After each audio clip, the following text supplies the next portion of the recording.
Yo, what's up guys? TylaDubya here, and today I'm here to teach you the pop. Now I'm here. TylaDubya Beatbox channel. So pops have become an increasingly popular sound among beatboxers, and you actually hear it a lot in online beatboxes from TeamSpeak and such, and it's comboed a lot with hollow lip rolls. Now one beatboxer who actually stands out in using pops is Villain. If you haven't seen Villain use pops, go check him out to see some, insane combos with pops. Now pops can be used as a unique filler to change up from the typical hi-hats and give you more variation in your beats and routines. So in this video, I'm actually going to teach a couple different variations of pops. The first pop I'm going to teach is actually the main form of pop, and it sounds like. The second pop I'm going to talk about actually can be referred to as a dry kick and sounds like. The next pop can be referred to as either the Uvular Clop or the Uvular Pop and sounds like. And the last variation I'm not going to teach, but I'm just going to link to another video of mine. It's going to be the hollow clop, and this can be used in combo with the other pops, which is why I'm going to reference it. The first pop that I'm going to teach is the main pop, and it sounds like. Now I'm sure actually many of you have actually done this sound before, just messing around in class, making popping noises, and it can be done in 3 steps. Now the first step is going to be bending your lips inwards and wrapping them around the top and bottom layers of teeth, like so. The next step to learning the sound is then going to be putting your lips together and building pressure inwards, and you can build that pressure by trying to breathe inwards with your lips closed, like. Now when I'm telling you to build pressure, I'm not telling you to build that much pressure. You just need a little bit of pressure to get the sound. So once you guys bend your lips inwards and build the pressure, the next thing you're going to do is release that pressure at the tip of your lips. So it's going to be like. The second variation of pop that I'm going to teach is known as the dry kick and sounds like.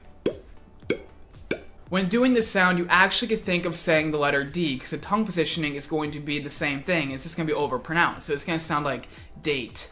Date, date, date. You can actually hear the pop in there because it's the same tongue positioning. So when doing this sound, what you're going to want to do is you're going to want to take the tongue positioning of saying the letter D. Now what I mean by that is taking the tip of your tongue and putting it to the roof of your mouth right behind the back of your teeth. And you're going to want to lay the tip of your tongue flat on the roof of your mouth. Not the whole tongue, but just the tip of the tongue. So instead of your whole tongue like this, you're going to have like the tip of your tongue flat to the roof of your mouth. So once you guys have the tongue positioning down, what you're then going to do is build pressure with your tongue. So you're going to kind of force the tip of your tongue to the roof of your mouth and build a pressure behind the back of your teeth. So once you guys get the tongue positioning down and then you build the pressure, you're then going to release the pressure. When you release the pressure, it's going to sound like. The third variation that I'm going to teach is going to be called the Uvular Clop or Uvular Pop and sounds like. Now this sound actually combos very well with the hollow clop and it sounds like.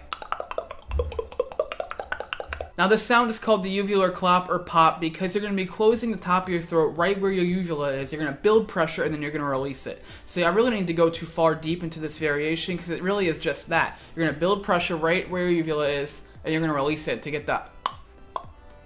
And it's not going to be a very pronounced sound either. Now I mentioned the hollow clop in the beginning as a variation of pop because it does sound similar to these sounds. So if you guys don't know how to do the hollow clop, go check out my tutorial right here. I cover the hollow clop and I think 1 or 2 variations of it. So go check it out here and go learn that sound. One thing to note about pops is you actually can get different tones and pitches with it. Now you can do this by opening and closing your throat. Now I've mentioned this many times before about hollowing out your throat, opening your throat. I'm not going to talk about it here. If you guys want to hear how to do that, go check out my OD bass tutorial, my hollow clop tutorial. So OD bass one right here, hollow clop one right here. I got both. I explain how to hollow out your throat in both of these. So what I mean by getting different tones, if you have a closed throat and you don't hollow out your throat at all, you're going to get a higher pitch like.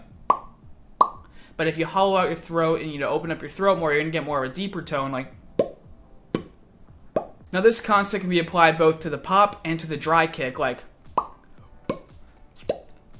So I hope this tutorial helped you guys learn the pop, the main pop, the dry kick, the uvular pop, and I want you guys to go forth, expand, use these sounds in your beats and routines, experiment with them. If you have any questions on how to do these sounds, comment below and I will answer them. If this video helped you guys out, click that like button, click that little bell notification to receive notifications of my videos and such. Subscribe to the channel if you're not already. Share this video if you think it will help somebody else. And you know what guys, most of all, have a good day.